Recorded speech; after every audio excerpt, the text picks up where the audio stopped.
I think there's this narrative where it's either you're fully sacrificing your whole life for your children or you're like out at a spa day for like 5 hours. It's like there's definitely a middle ground. And that's sort of where I want to fall, somewhere in that middle ground where I matter as much as my kids. But for it to be sustainable for me, I have to remove the element of shame. I think I was socialized to believe that I had to cater to my husband, not because my mom ever overtly said that. And I don't think she actually believes that. I know she doesn't believe that. But I remember feeling whenever my dad was home from work that we had to like not bother him and sort of like behave so he didn't get upset at us. And like she was cooking like 3 meals a day and like, like, oh my gosh, we need to have dinner ready for him when he gets home from work. And it was just these innuendos that you pick up on, and it's never like expressly said. I think back in our grandparents' days, there wasn't so much like moving around, and so nowadays we're raising children without our village. Hello, everyone. This is Pam, de Café con Pam, the bilingual podcast that features Latina and people of the global majority who break barriers, change lives, and make the world a better place. Welcome to episode 359 of Café con Pam. Today, we have a conversation with Katia Reguero Lindor.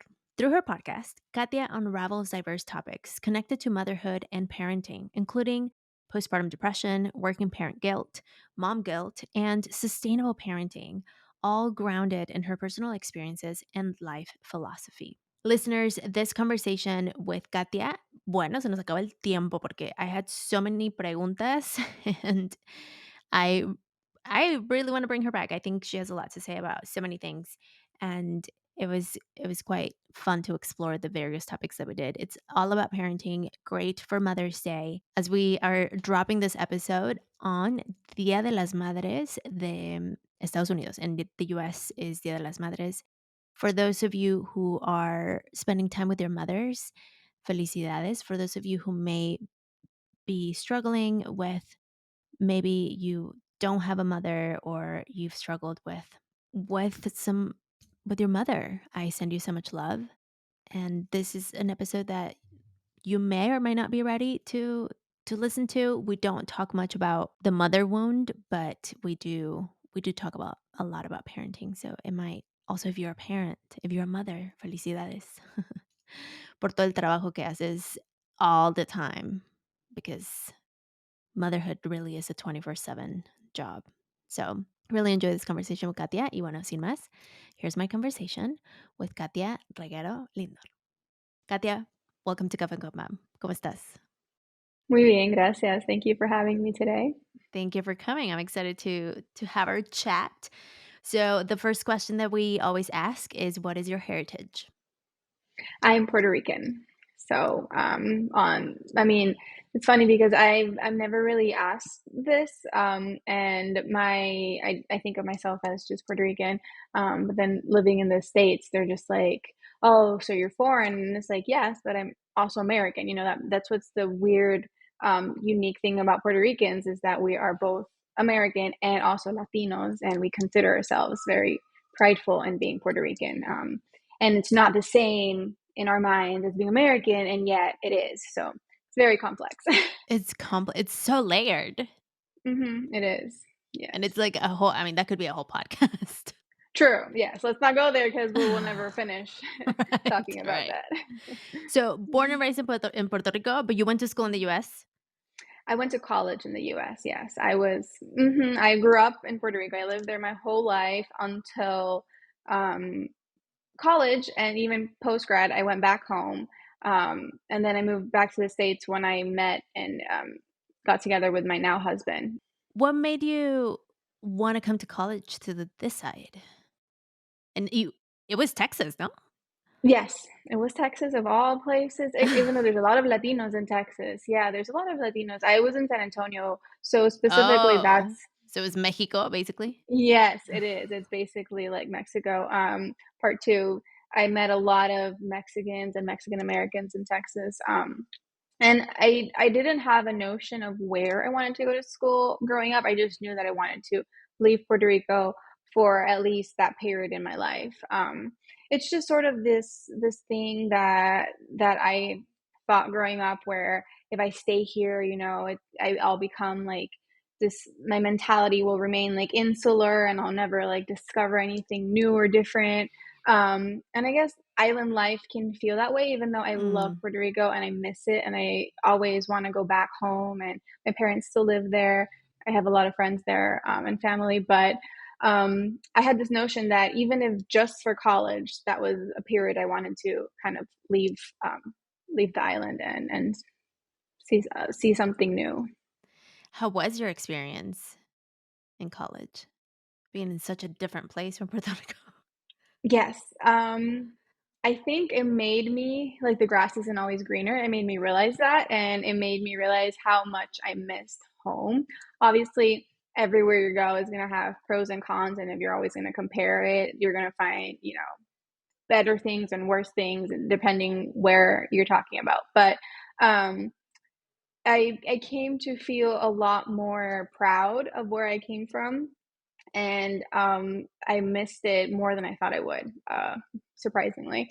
So surprisingly for me, because I was always like really good, like peace out, I'm out, But then I came to really realize that I love where I'm from. I love my island, and then there's really no place like home. So even though I don't live there anymore, that'll always still be home for me. For sure. And you went back right after. Yes, I graduated and I went back home. I mean, I wasn't there for very long because I was dating my husband, and at the time I was, but back and forth. I was visiting him. It was still long distance, and then COVID happened, and like that kind of just changed the rest of Everything. the trajectory. Yes. So yeah, pregnancy, marriage, all of those things that kind of made me create my own family away from the island.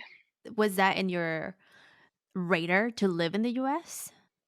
I don't think so. I don't think I was opposed to it, but it wasn't like for college where I knew I was going to go to college in the States. It was more of a depend. I always knew that also it would depend who I married, because that would be a factor. But something in me always figured I would marry a Puerto Rican, so it was never kind of like outside the realm of possibilities that I would raise my children in Puerto Rico. I was always like, yeah, that might be my life, and I'm okay with that. But I did marry a Puerto Rican, but he lives in the U.S. and he had moved his family over here. So we have his family here in the mainland, and then my family mostly is in Puerto Rico. Was that hard? A hard decision to decide to be here? Like this is where we're gonna plant? Not really, because he already had his like roots planted here, and I feel like I kind of like married into that, and I knew that from the get-go and I accepted it. So it wasn't really a decision that I like was thinking of, oh, are we going to live here or there? It was more like, oh, I fell in love with this person, we're getting married, and his life is here for many reasons. And I kind of signed up for that. So it kind of came with the territory, and at least it's Florida, so it's pretty close to Puerto Rico. And the weather también se parece. Yeah, so weather is similar. So in terms of at least distance to Puerto Rico, it's one of the more preferable places that I could live. Totally. Sí, porque es like 2-hour flight, maybe Yeah. less. Yeah, it's about 2 hours, 2.5, depending where you're coming from. But my parents live in Aguadilla, and that's the northwest tip of the island, and there's an airport there, and it's an even shorter flight from there than from San Juan. So it's not super far. And I think the weather makes a difference because the weather in Texas, for example, like when you say you missed home, I think there's a lot of things why you would. Yes, I think so. I think this is, other than it being like physically different, and weather-wise, culturally also, Yeah. I didn't realize how much my culture meant to me and influenced my, I guess, just my mi entorno, and so I always loved meeting, people from different parts of the world and learning about their cultures and everything. Um, and it at the same time it makes you kind of like miss your culture and where you're from, and all the things that you were accustomed to doing, and the people. I think it's like the people, you get used to kind of your people, and it's like your people understand your culture and your customs and your lingo. El lenguaje, sí. Yeah. For sure. It's like I love Puerto Rico. I've been to Puerto Rico and it's amazing. And I think especially for English speaking only people, it's hard to understand that just because you and I are Latinas, it's different. I am Mexican and you're Puerto Rican and we have different things. We can understand each other, but doesn't like not always. There's words that I probably say and you're like, "What is that?" And there's words that you'll probably say that I'll be like, I'm not sure." Actually, this happened to me when I went to Puerto Rico porque so we went to the beach and it was two Puerto Ricans, a Cuban, and me, a Mexican. Mhm. And so we're at the beach and, and there's like bugs flying around. And so I'm like, ay, es que este bicho me está like, Yeah. está todo alrededor. And so they started just laughing and they were like, what? Totally different significance for us. Yes. And so then they taught and they were like, "Don't say that." Like Yeah. they were like, "First of all, what does that mean? Like what is in your head? What's happening?" And I'm like, "The thing that flies, like, don't you see it has wings?" And The they're like, "Oh insect, my the god." insect. Yeah. so all of those things that are different, we have a lot of similarities, but there's so many differences that you probably faced Yeah. when you were in college. Oh, yeah, I feel like I was learning a new language speaking to Yeah. Mexicans because the first time I remember my freshman year, there were so many Mexicans and or Tex-Mex, and they were speaking in Spanish and they'd say "mande," and I'm like, "Huh?" They'd be like, I'd be like, "What? I'm sorry. Are we speaking the same language?" And then they have expressions like "la neta, este lo otro," and I'm like, I don't understand what that means. But vice versa. Then I would speak, with my lingo, and they'd like crack up. They'd think it was the funniest thing ever, and I was like, well, it's not only reggaeton songs. We speak like that in real life. Right, it's all the time. Yeah. Yes, and really fast as well, Yes. Hmm. for sure. So so you've always played violin. Yes, I would say now as a mom is the time in my life that I've played the least because of how limited my time is, and not just my time, but like the time that I do try to play, it's like my children are always around me, and so my toddler, she always wants to touch it and she wants to play, and I bought her own little violin to kind of try to avoid this and be like, "No, you pick up yours and play." No, she will not let me because then she'll be like, "Play this song and play this song, and I want to dance to this," and I'm like, I can't practice my scales and like, the things I Right. want to play or practice, and it just feels like I don't get anything really. I feel very rusty. But yes, I started when I was 4. I started lessons when I was 4, and I played all my life, all through college, and then I became a mom. So it's taken a little bit of the back burner in my life recently. Do you wanna pick it back up? Yes, I definitely want to play more, and I'm thinking, it's just a phase. My kids won't be little forever, so hopefully I'll be able to kind of get back into it eventually. For sure. Because I know you talk a lot about being a parent and motherhood, and I wonder if, like, where does your being a woman, where does Katia land in that priority list? Mhm. And is violin, like, something that is part of you before you were a mom, and how does that fall into the priority list? Maybe not now, because there's chapters, of course. Yeah, no, definitely. That's a good point because I've talked about it before also how striking that balance after becoming a mom and being able to be a whole person outside of motherhood, Mhm. it's become just a point of a lot of topics I talk about because for me personally, it's been a challenge. I don't do well like leaving my kids and going out to do something. I feel a lot of mom guilt, and so I just don't do it. Like it takes so much kind of pre-planning to even figure out who's going to take over with the kids, and in order for me to, I don't know, have something like even an hour or two to myself. And it just gets like the days go by, and I'm like, I know I need the time for me, and I know I need a reset, kind of like a breather, and every mom deserves it and every mom needs that because it's really draining when you're the sole caretaker and you don't have any breaks, right? So Yeah. it really becomes overwhelming, overstimulating, and when you don't fill your own cup, right, you're not the best version of yourself, and you don't give to your kids what you want to give them. You're not the kind of patient, loving mother that you maybe would otherwise be if you had that time to kind of fill your cup and start up again here, right?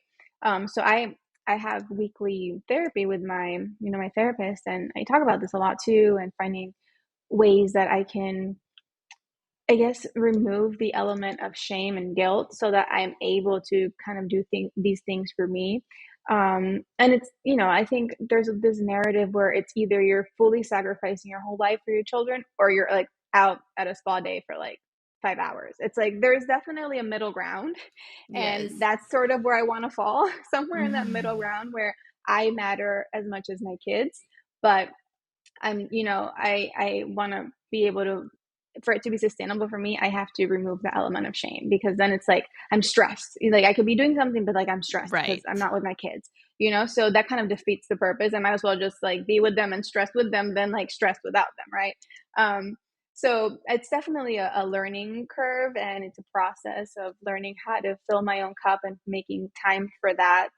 And today could be practicing the violin, and tomorrow it could be like going to the gym, because we all know in the mom world, like really not going to have time to do both as much as I would like. Maybe Mhm. 10 minutes here, 20 minutes there, but like on a realistic scale, I would say I would have to pick and choose. Okay, today what do I feel like is gonna fulfill me, and kind of work around that and try to make time for that. But it's hard. So I think Latinos also, it's harder for us to kind of give up the reins with our children. I've noticed culturally there's a difference between Americans and Latinos, and I don't want to generalize because that's not healthy. But the theme I've noticed, is a lot of Latinas are more like me, where they're like, no, I take my kids everywhere, even if I have like a helper come along with me. We're with our kids the whole time. Versus, um, I've noticed a lot of American mothers who, I think they feel more comfortable just leaving their kids with a nanny or family Mhm. member or babysitter or something, and kind of them going and traveling or doing something. And so I don't know how much of that cultural um, socialization plays into this kind of motherhood I'm experiencing, right? But yeah, that was a lot. I don't know if you want me to dissect any of that. I have a lot of questions. I'll dissect them.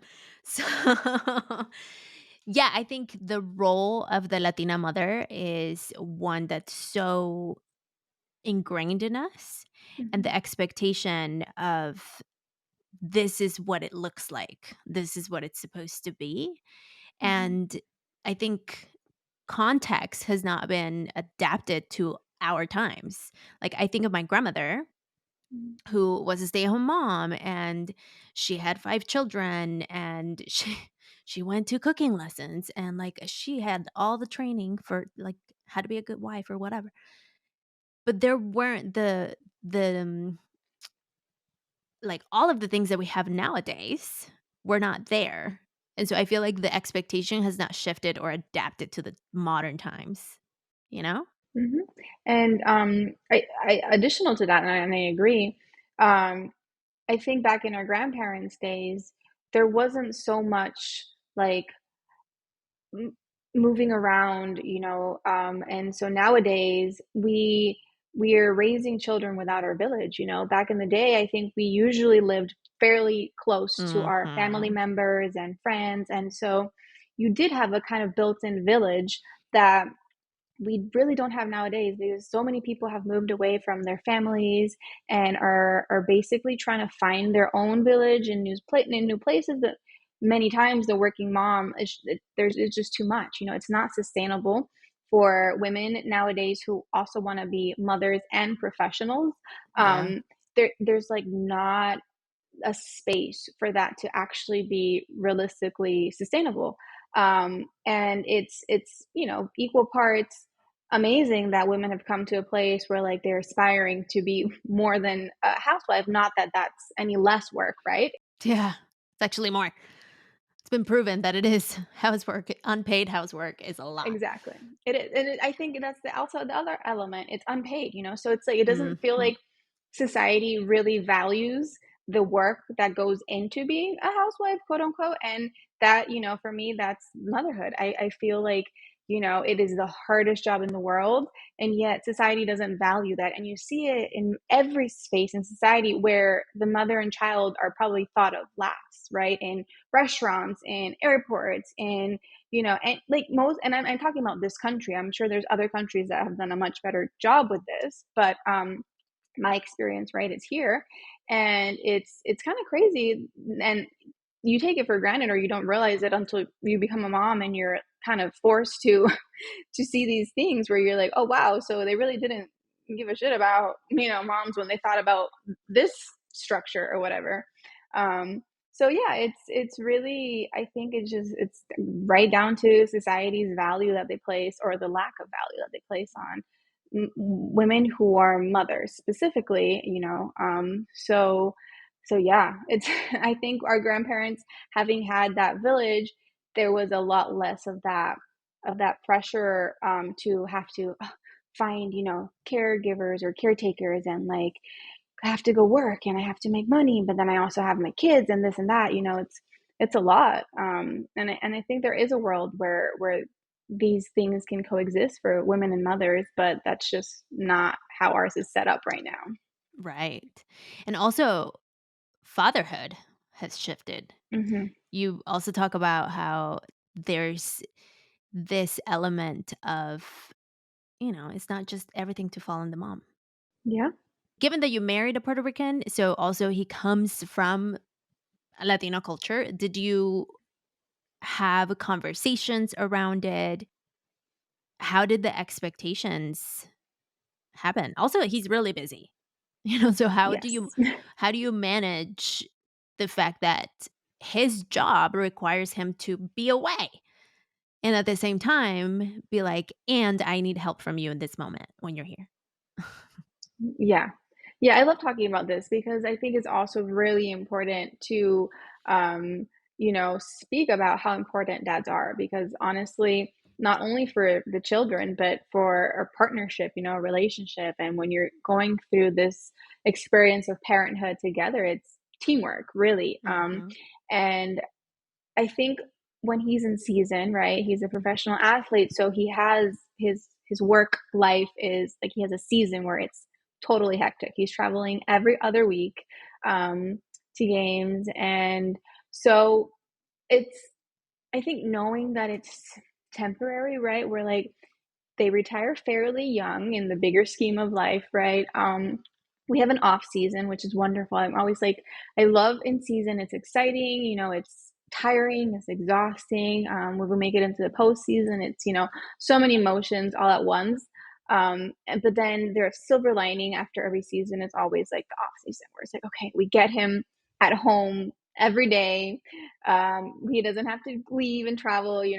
So I think when you know there's sort of like an end date to it, and obviously it's going to start up again the next season, but that helps at least mentally, knowing that I can do this. It's just a few more months, or just a few more weeks, or whatever it is, or a few more years.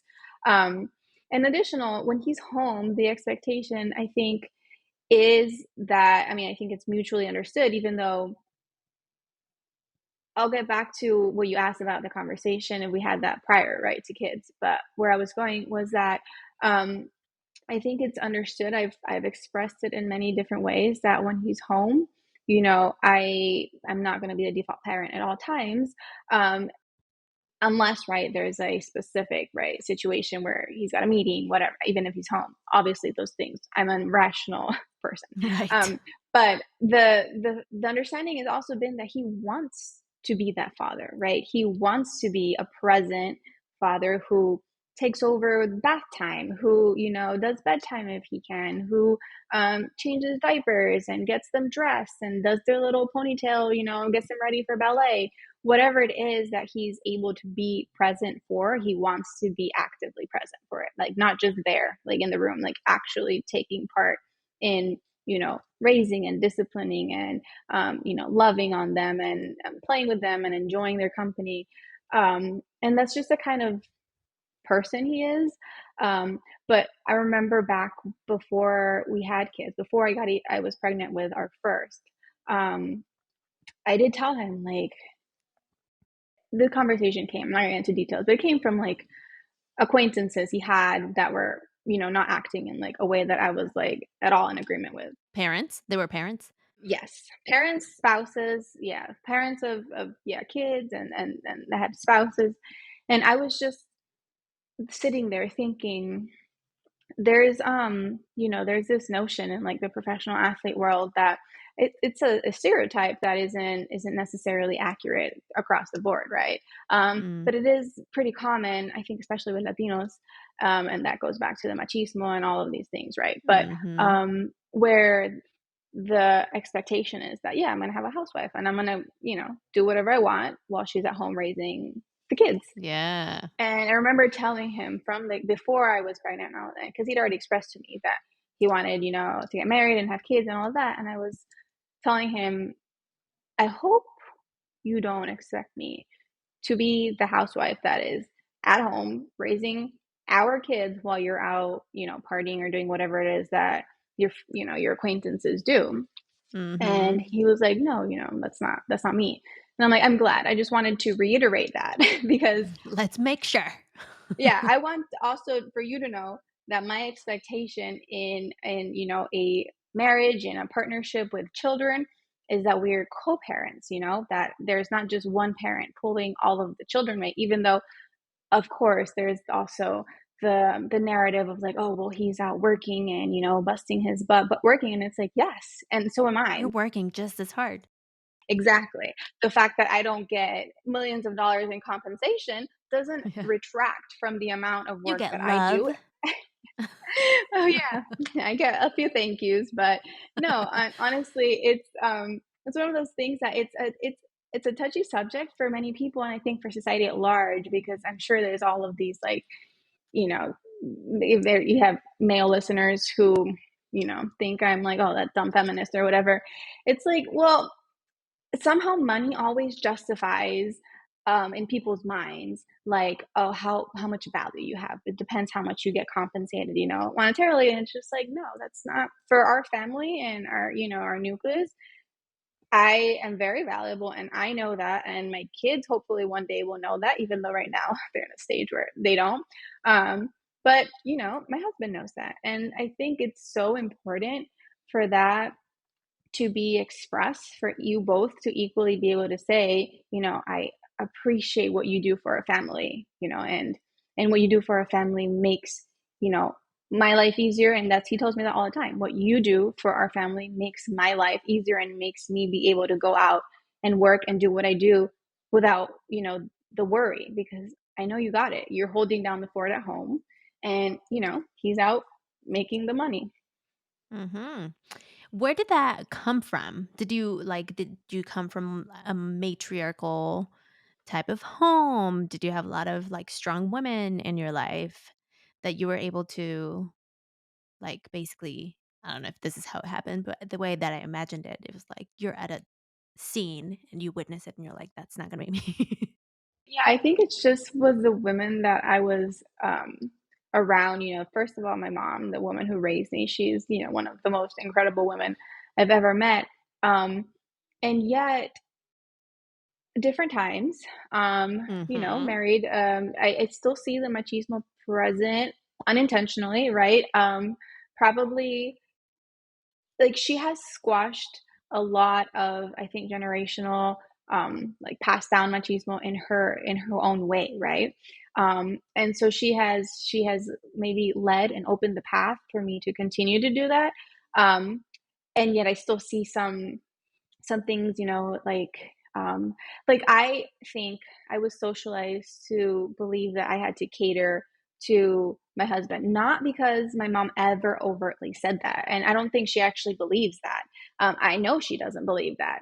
But I remember feeling whenever my dad was home from work that we had to like not bother him and sort of like behave so he didn't get upset at us. And like she was cooking like 3 meals a day, and like, like, oh Yeah. my gosh, we need to have dinner ready for him when he gets home from work. And it was just these innuendos that you pick up on, and it's never like expressly said because it wasn't. My mom, I think, is very progressive for her time, and she is a feminist, and she's super open minded, and would never let him dictate, for example, like what she wears or like no, nothing like that. I think it came from also her personality. She's very much, her love language, I think, is acts of service, and she's always like doing things for others. And so I think it's combined of a combination of her personality and her love language, and also, you know, maybe who she married. And my dad has come a long way, but he was definitely raised by very typically Latina mother who didn't let him like even like touch a plate because he was the only boy and he couldn't like wash his own dishes. Um, Yeah. so I commend my parents on coming as far as they've come, despite having been raised in that, kind of old school way. So I think I've probably strayed off topic already. Like this tangent you asked me about No, but my it's good. mom. And so matriarchs. Yeah, I think I was raised in a matriarchal. Yes, and despite coming from Latino culture, and there's still being snippets of that definitely in my upbringing. In general, the strong female figures have been present. I think, and I don't know, I think the majority of Latino households are actually matriarchal. They're just masked with like the macho dad because that's the expectation. Pero adentro in the house, who really runs it is the mom. Oh yeah, And this is obviously talking about heterosexual couples. right. Yeah. No, I love that you said that because it's true. And I don't think I'd ever like really intellectualized it in that way. But 100%. I think in Latino culture, it's known que la jefa, ella, like Exacto. usually la jefa, it's the woman, she's the one who like, she's the rule setter. She's the one who disciplines. She's, she has shit under control, and she's the one who holds Yep. down the fort actually, but yeah, it's perceived in this much because we live in a patriarchal society, right? So how else would it be Mhm. perceived other than like, well, the man is the main breadwinner. In these cases, obviously nowadays that's changing, but many times the men, were and still are the main breadwinners. And we go back to what I said about how the value is placed on who's actually bringing the finances, right? And when that's the man, it's almost as if the woman's work is not even devalued but ignored altogether many times. I mean, I think the women in our society are changing that and be like, wait, Yeah. actually, let me get the credit that I need. Right, that Because, I deserve, that I've worked for. yes, yes. Hmm. Okay, let's take a quick coffee break. Sabrosura pa' ti que qué. Katia, do you drink coffee? Oh, I do. It's part of my, I don't know if it's the cultural aspect as we've, established Latinos in our culture, but it's one of my favorite things in the morning to share a cup of coffee with my husband. It's also like our like little Mm, thing. I love that. So earlier today, we were talking with my clients about making sure that you have a restorative pause. Because, the conversation about self care is very much about like self care. But I feel like self care could be kind of like sometimes we wait for our tank to be at E to take on self care. Yeah. And so, how could we actually get to like halfway, Hmm. half full tank and take a restorative pause? Like, it doesn't have to be, like you go on it like a retreat for a week to restore. Like, Right. drinking coffee with your husband could be a great restorative pause. Yes, yes, I agree. And it's sort of that goes aligned with my, I guess, my frame of reference when it comes to wellness at large, where I take a preventative approach. Like you don't Mm-hmm. want to wait to be sick to like do something about your health, right? You want to prevent Yes. it at all costs, right? And that goes for mental health as well. And so yeah, you're touching upon things that are right up my alley of things I love to talk about, because mental health is one of those things that I love to talk about. And it's also become such a like dichotomy for me where I'm like, I preach about mental health and I'm like, my mental health is suffering because I haven't taken me time for the past like Mm, 2 months or whatever it is. I try for it not to get to that point, but sometimes it's hard when you have little kids. It just the days get away from you. The days feel eternal, but the years are like they fly by. So Right. yeah, before you know it, you've been like 2 weeks without a break, and you're like you can tell because you're like, "Oof, I need a break." And your kid is 3 at this point. My Like, oldest it's is gone yeah, so much. The time has gone by so fast, and you're like, "Oh, you grew." yeah. You grew, and I have a second child, and I'm like doing it Right? all over again. I'm like, oh my gosh, yeah. So we'll talk about that, but how do you drink your coffee? I used to drink it black, from the Greca, like back in Puerto Rico. Ooh, very Puerto Rican. Yes, but my husband has become sort of a barista. It's Oh, funny, we got he didn't drink fancy? coffee. Well, yes, he didn't drink coffee when I first met him. He would like maybe have it gives him, or it used to give him like the jitters. I think he's more sensitive to it, to caffeine in general than I am. I think probably because I've been drinking coffee for like my whole life. Right. He didn't drink coffee growing up, right? Ooh, So that's interesting. yes, he didn't. I don't know. Maybe it's because he moved away from Puerto Rico when he was a middle schooler, and maybe that kind of yeah. But anyway, I know that now that he's really into it, but when he's like the kind of person when he gets into something, he's going all in and he's learning everything about it and he's buying the best things for it because he's gonna get good at it. Like he's gonna be basically he became a barista. I'm not even exaggerating when I'm telling you this. And so we acquired a taste for oat milk lattes at first, and then it turned into less milk because I like more a stronger coffee. So we started doing cortados with oat milk. Mm, So that's kind of our go-to drink, especially because if we're gonna drink a few coffees throughout the day, we don't want to have too much milk in them. right.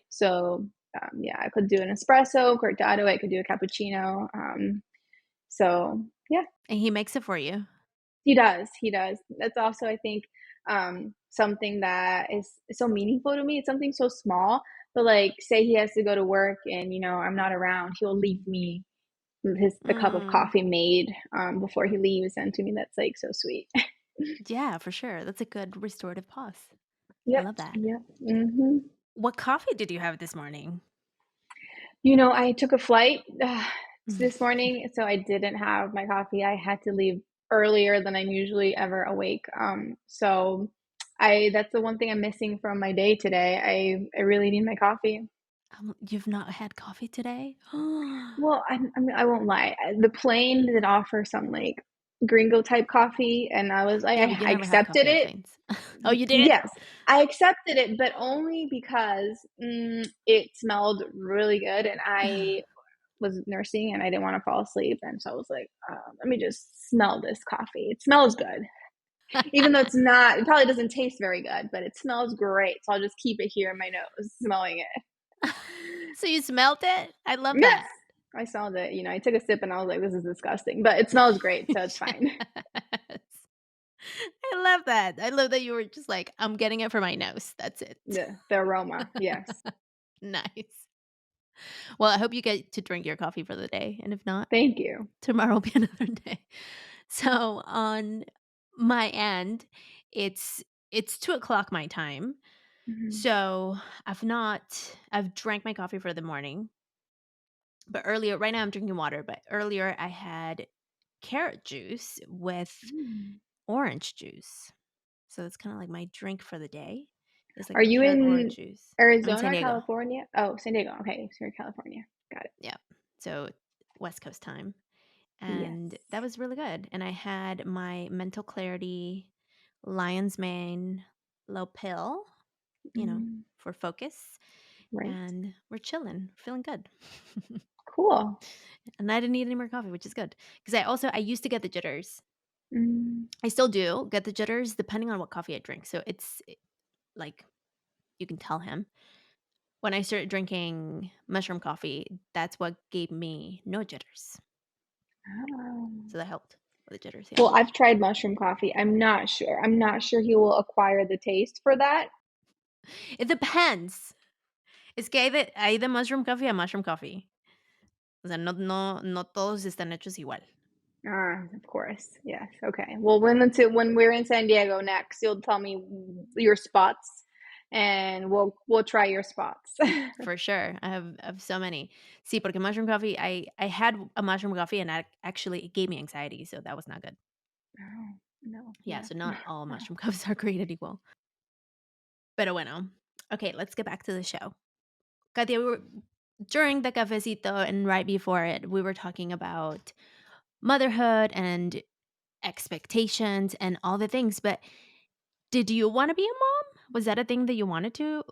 Yeah, it was on my, radar. I'd say that I, at some point in my life, probably would want to become a mom. I think it always in my mind was more, it's kind of like when you think about a wedding, we're like, yeah, I think eventually I want to get married, but it's going to all depend on who I end up marrying, right? So it was sort of like that, where like, I probably want kids, but I'm like waiting to find the right person to even know if that aligns, as a, like as a couple. And so it wasn't something that I wanted so badly that I thought that I would do it regardless of having a partner. There's many women who have kids without a partner, Mm-hmm. and they really wanted that. And so I don't think I'm, and I don't want to say never, because who knows, if I had maybe turned 40 and never found the one, and at that point in my life, I would be like, oh, you know what? I really want kids right now.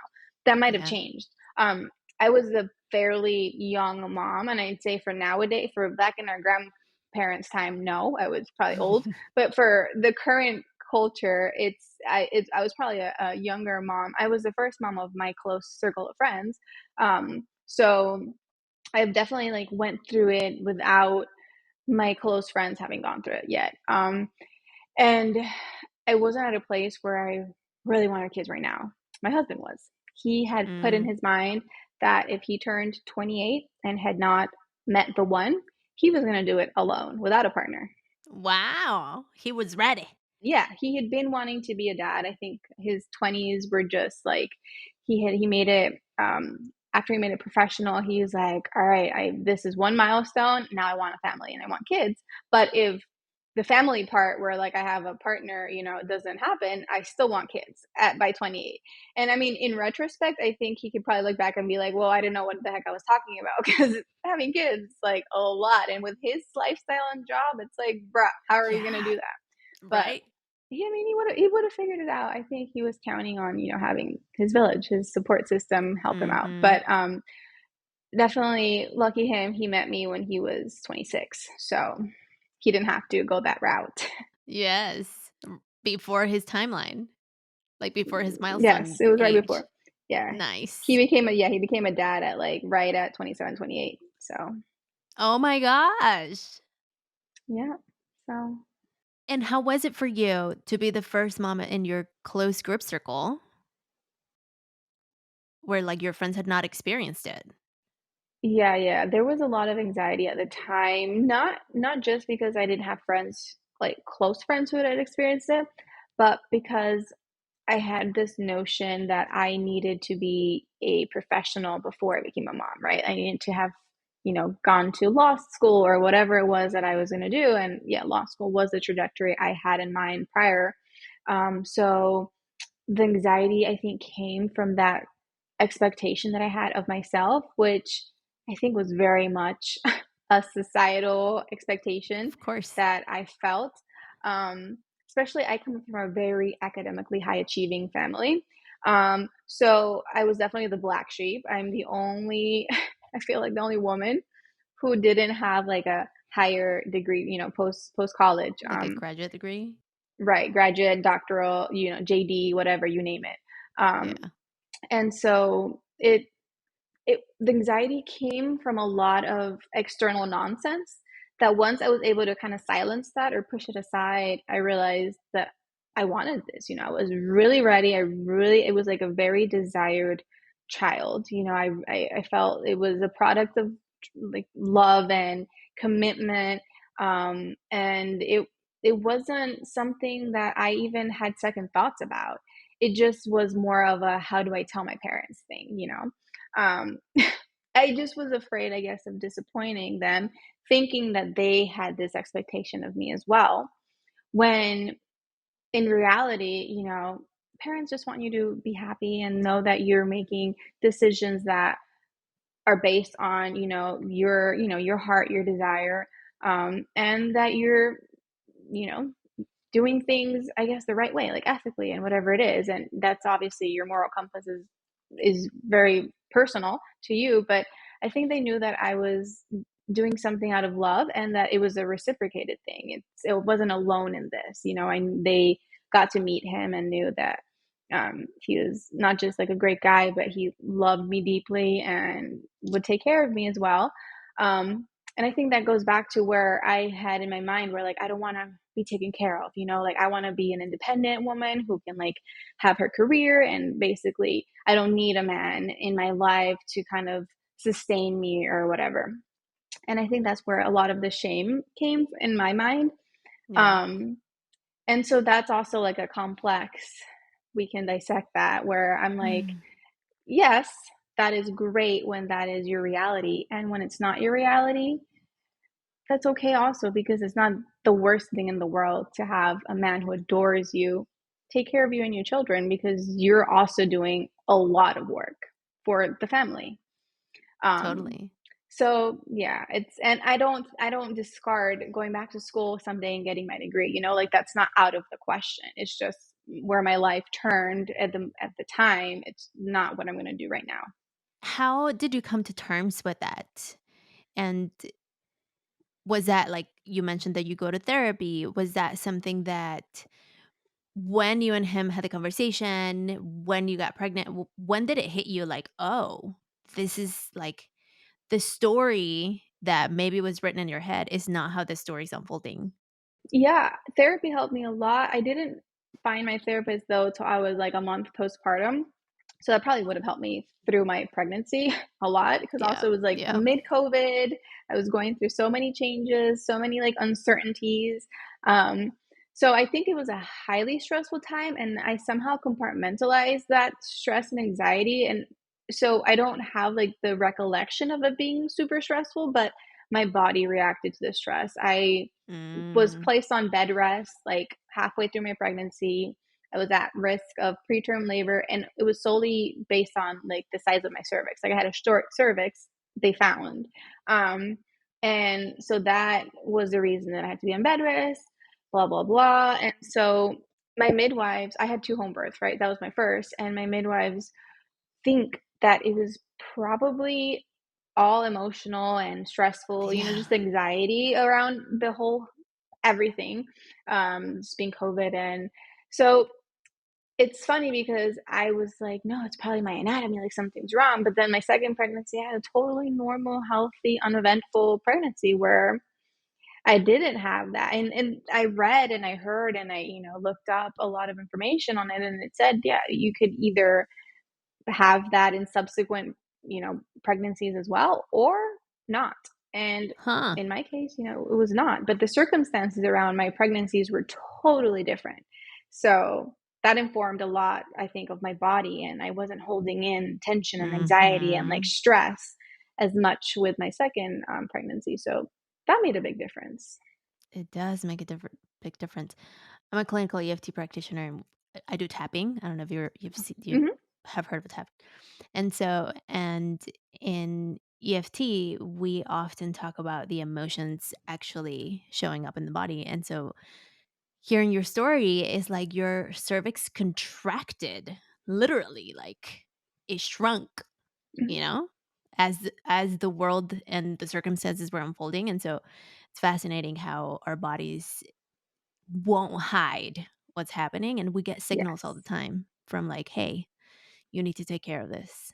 100%. Yeah, I'm a firm believer that everything internally is somehow, some way going to manifest externally. And that's why your mental health is so important, because that could easily turn into physical ailments if you don't, you know, like worry about your thoughts, you know, if you're having negative thoughts all the time and if you're not taking care of your mental health, it's going to manifest physically at some point. And, you know, um, we have a body, it's our vessel, and we might as well take care of it while we have it and while we can, right?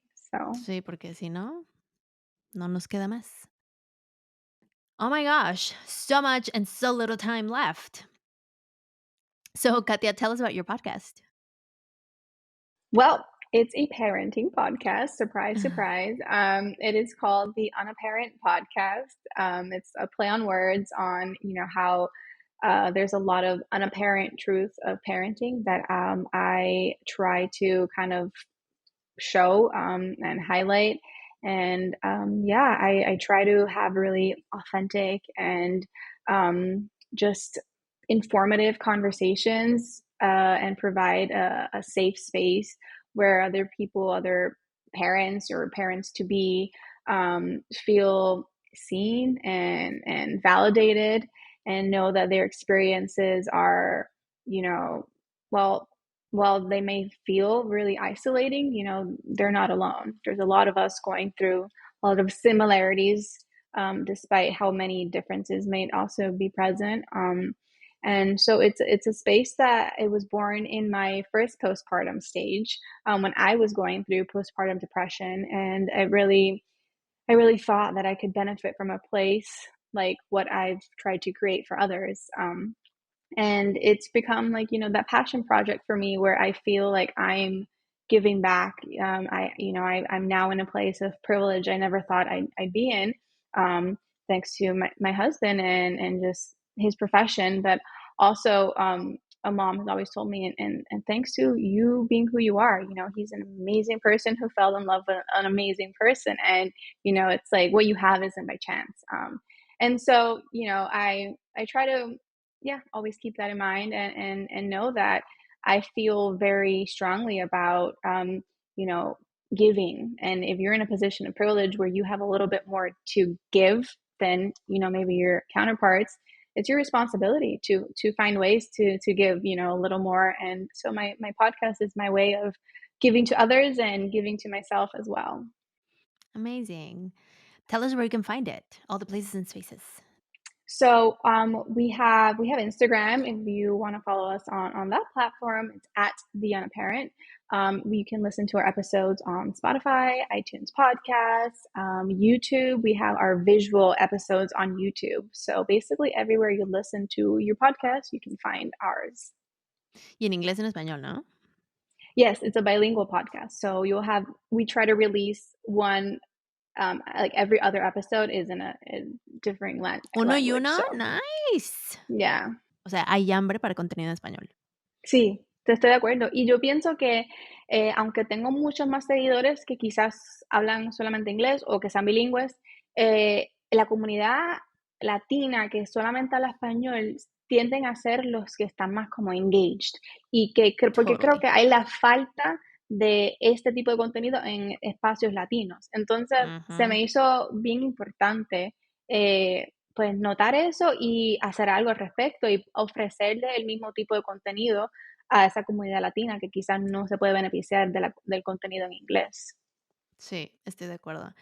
Y sí, toda la razón con que en español es que sí, justo precisamente, no voy a repetir lo que dijiste porque es justo eso, que igual porque no hay tanto, entonces dicen, pues de aquí me agarro. Ujú. Okay, Katia, last few questions. Do you have a remedio that you want to share? Um, it's the go-to in my family. Like, I remember my grandma always saying, like, if she would hear me having a cough or something, she'd be like, "Oh, tea with honey and lemon." And my Mm. uncle, one time I was sick, and my uncle, I was at his house, and he prepared me literally the same, like, tea with honey and lemon. And I realized it's something that's like being passed down because I do that for myself, With your and now I'm gonna probably do that with my kids too. So yeah, typically ginger tea is my go-to, and limón y miel, like a spoonful of honey, and yeah, For sure. Y aparte siento que esos tés era como que, let me just go to the yard and like pluck some things. yeah, some herbs or something. Yeah, for sure. Do you have a quote or mantra that you live by? So I saw a quote recently that, I guess, we all go through different phases. So maybe if you ask me again in a year or two, there might be a different one. But where I'm at right now in this whole conversation of like feeling like a whole person within motherhood and all of these like complexities, I read something that I really loved, and I'll share it with you now. It says, "And just like the moon, you shall go through phases of light, of dark, and of everything in between. And though you may not always appear with the same brightness, you're always, always whole." I love it so much. Yeah, I like that a lot too. And two more. Do you have a productivity tip, trick, or tool that you want to share? I need all the productivity tips and tools because my ADHD brain doesn't compute well when it comes to organization.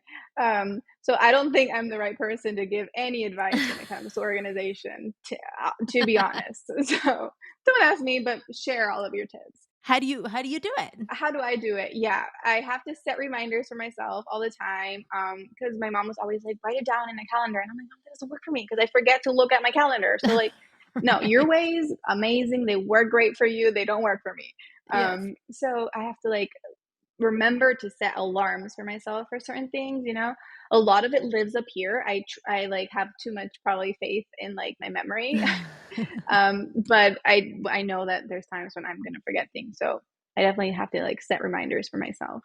So a phone. Your phone is your tool. That's a tool. Yes, I hate to admit that because you know how like this whole, oh, your phone is like a part of you and it shouldn't be allowed technology. But it helps. It's my calendar will not Yeah. ding at me and remind me of things I have to do. So Yeah. You got to do what you got to do. Just like your yeah, parents did what they could with what they had. It's all good. right. Mm, yep. And the last question that I think I'm going to implement, you're the first guest that I asked this, Ooh. is for mental health, what is your restorative pause? Hmm. It used to be like going to the beach, working out, that was really, really good for my mental health. And nowadays in this, mom wife realm, um, while those things would give me a lot of peace and restorative pause, it's not realistic for me anymore. So, a cup of coffee with my husband, or, not, it doesn't have to be an elaborate date night, just some adult conversation one on one where we can, kind of be open and vulnerable and, talk, and laugh and just have that connection. That connection really fills my cup, because I'm all day with little kids and it's like not a lot of adult conversations. And equally, if my husband's not around, that with a good amiga, a good friend, um, that will also fill my cup. When we talk about uh, mom life or whatever it is, some like really meaningful conversations, or a really good book, Yeah, for sure. For something like sure. that. That'll be my restorative pause. I like that. And very last one. What would you, for non parents, what would you like to receive as support? For non-parents, as in from Like non-parents, you as a parent, or yeah, from non parents to parents. What do parents want to tell non parents, basically? How could we support parents? got it. That's a good question, and I will give you an answer. Let me just think on this a moment. Um, I guess thinking back to before I was a parent and how like little I knew of the needs, like it's it's sadly but interestingly surprising to me every time I get questions about, like, um I know something to do with my world of parenting, because I'm like, people don't usually think about that, right? So, um, I don't know, like if you see them, this is like a really general, but I used to do this. I used to like judge, other parents or moms specifically when like I would see their kids having a fit, or I would get on a plane and see kids, and I'd be like, oh God, this is gonna be a long flight. Well, I think having a little more compassion, a lot more compassion for mothers in general, is something that it just touches us so deeply Mhm. when we come across people in public spaces that are compassionate, and you see that we're struggling. Trust me, if you are having a bad time listening to our kids crying, we are having 10 times worse of a time with them crying. And it's not a sign of bad parenting if kids are crying. Kids cry, babies cry. It is normal, it's natural, it is very inconvenient for people around us. And yet, your convenience is not more important than the person next to you, right? So, if you see us struggling, just be kind and maybe offer to lend a hand. And especially if they're alone, they're very overwhelmed. I can assure you of that. Yeah, And overstimulated and touched out and all of those things. But yeah, we sometimes just need kind words and maybe a helping hand. for sure. Thank you for sharing that. Thank you so much for coming to Cafe con Pab. This was great. I still have so many questions, but we're out of time. So maybe, I don't know, we'll bring you back another day. So much more to Yes, and talk I'll come. I about. have an actual cafecito with you next time that I'm in San Diego. Yes. Awesome. Yeah, please do. That would be awesome. Okay, listeners, that was my conversation with Katia. I would love to know what resonated with the episode. What really was the nugget that you tuned in and you were like, "Oh, that's cool." Screenshot that. Tag us on the socials. I I recently shared that I'm working on my capacity to share on socials. So, I'm not on there that much, but I'm on there. And so, please do tag us. Katia's information is in the episode notes, and so definitely tag us and follow us at Cafe Con Pan Podcast on Instagram and Facebook, Cafe Con Pan Pod on TikTok. I forgot about that one actually. I haven't posted in a minute. Guffacompom.com is the place where you can find all of the episode notes, prior episode notes, all of the things. We would love for you to stay connected. So, if you also want to be the first to know when new episodes drop, we do send you an email when that happens. You can sign up in there in guffacompom.com and be the first to know when this happens. Y bueno, listeners, thank you so, so much for being here today. Y como siempre, stay shining. Sabrosura pa' ti que